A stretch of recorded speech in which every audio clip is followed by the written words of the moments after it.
ଗଛରେ ପଣସ ଆମ୍ବ ରଜ ଆସିଲାଣି ସବୁ ପାଚିବ ଲୋ ପୋଡ଼ ପିଠା ଘରେ ହବ ବଉଳ ଲୋ ପୋଡ଼ ପିଠା ଘରେ ହବ। ପଣସ ନଡ଼ିଆ ଗୁଡ଼ ସୁଜି ସାଥେ ତାକୁ ଜନ୍ତିକି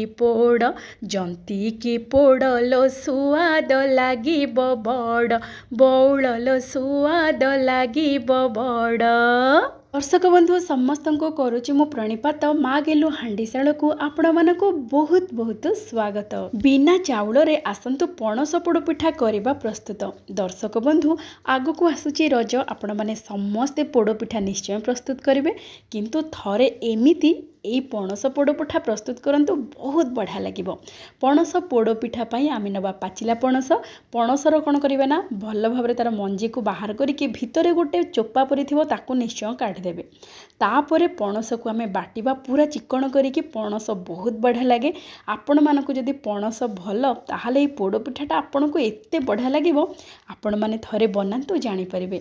ଏମିତିରେ ଆପଣମାନେ ପଣସ ପୋଡ଼ ପିଠାକୁ ଚାଉଳରେ ମଧ୍ୟ ପ୍ରସ୍ତୁତ କରିପାରିବେ, ଚାଉଳ ଚୁନା ହେଉ କିମ୍ବା ଚାଉଳକୁ ବାଟିକି ମଧ୍ୟ ପ୍ରସ୍ତୁତ କରିପାରିବେ ପୋଡ଼ ପିଠା। କିନ୍ତୁ କମ୍ ସମୟରେ ଅତି ସହଜରେ ଆପଣମାନେ ଏମିତି ସୁଜି ଆଉ ପଣସ ଦେଇକି ପୋଡ଼ ପିଠା ଥରେ ପ୍ରସ୍ତୁତ କରନ୍ତୁ, ପୁରାପୁରି ନରମ ରହିବ, ଖାଇବାକୁ ବେଶ ସୁଆଦିଆ ଲାଗିବ।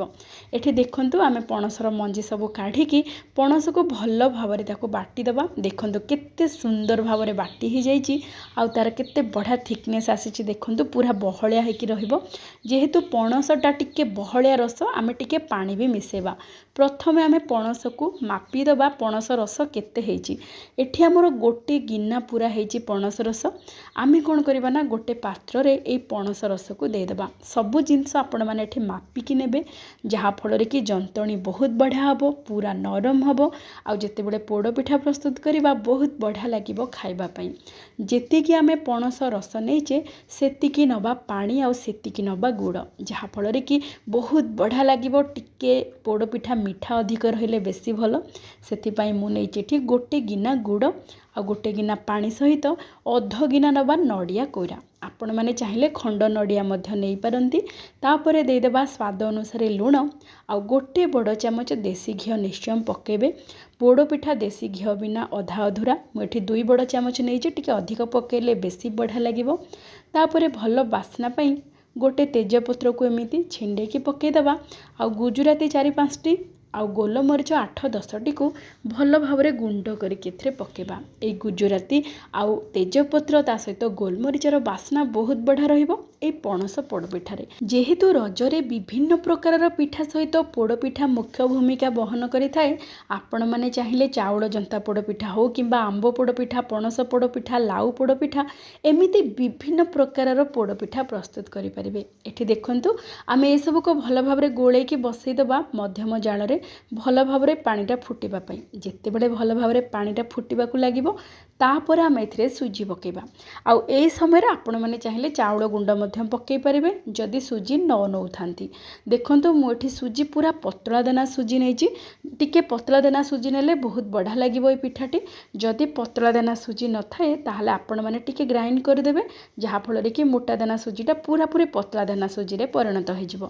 ଏବେ ଦେଖନ୍ତୁ ବଢ଼ିଆ ଭାବରେ ପାଣି ଫୁଟିବାକୁ ଲାଗିଲାଣି। ଆପଣମାନେ ଯେତେବେଳେ ବି ଜନ୍ତିବେ, ପ୍ରଥମ ଟିପ୍ସ ହେଲା ପାଣିଟା ପୁରାପୁରି ଟକମକେଇକି ଫୁଟୁଥିବ, ଆଉ ଦ୍ୱିତୀୟ ଟିପ୍ସ ହେଲା ଯେତେବେଳେ ଦେଖିବେ ଏମିତି ଟକମକେଇକି ପାଣିଟା ଫୁଟୁଛି, ତାପରେ ସାଙ୍ଗେ ସାଙ୍ଗେ ଜାଳକୁ ପୁରା କମ୍ କରିକି ରଖିବେ। ଆଉ ସେହି ସମୟରେ ଆପଣମାନେ ଚାଉଳ ଗୁଣ୍ଡ ହେଉ କିମ୍ବା ସୁଜି ପକାଇବେ।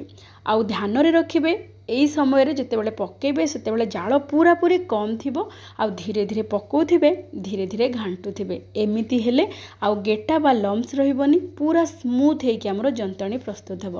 ଏଠି ଦେଖନ୍ତୁ ଧୀରେ ଧୀରେ ଆମେ ଗୋଟେ ହାତରେ ପକାଇବା ସୁଜିକୁ, ଆଉ ଗୋଟେ ହାତରେ ଭଲ ଭାବରେ କଣ୍ଟିନ୍ୟୁସ୍ ତାକୁ ଘାଣ୍ଟିବା। ଏଠି ଦେଖନ୍ତୁ କିଛି ସମୟ ପରେ ମାନେ 3-4 ମିନିଟ୍ ଭଲ ଭାବରେ ଟିକେ ଫୁଟିଯିବ। ଯେତେବେଳେ ଦେଖିବେ ସୁଜିଟା ଭଲ ଭାବରେ ପାଣି ସହିତ ମିଶିଗଲା, ତାପରେ ଜାଳକୁ ଟିକେ ବଢ଼େଇ ଦେବେ। ମିଡ଼ିୟମ୍ ଫ୍ଲେମ୍ କରିକି ଭଲ ଭାବରେ ସୁଜି ଆଉ ଏ ପାଣିକୁ ଭଲ ଭାବରେ ଜନ୍ତି ଦେବେ। ଏଠି ଦେଖନ୍ତୁ କେତେ ସୁନ୍ଦର ରଙ୍ଗ ଆସିଛି।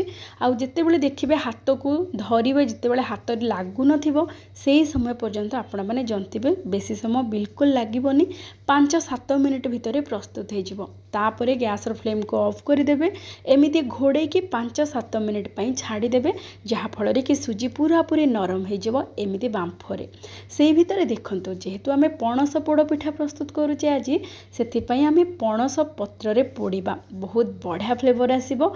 आपण मैंने चाहिए कदली पत्र भी पोड़ी पारे। एठी मु किछि पणस पत्र नहीं पणस पत्रर डेम्फ को काटिकी भल भाव धोई सारा पर एमती टूथपिक बा खड़िका साहाय्य आपण मैंने गोटे खली तैयारी करदेवे। यही खलीटा जमी आमर प्रेसर कुकर भितर रोथब बा पशि पारुथिबो। एठी प्रेसर कुकर रे आमे पोड़ीबा बहुत जल्दी प्रस्तुत हो। आपण मैंने चाहिए कड़े हो कि पलम रे मध्य पोड़ी पारिबे आपण मानक इच्छा।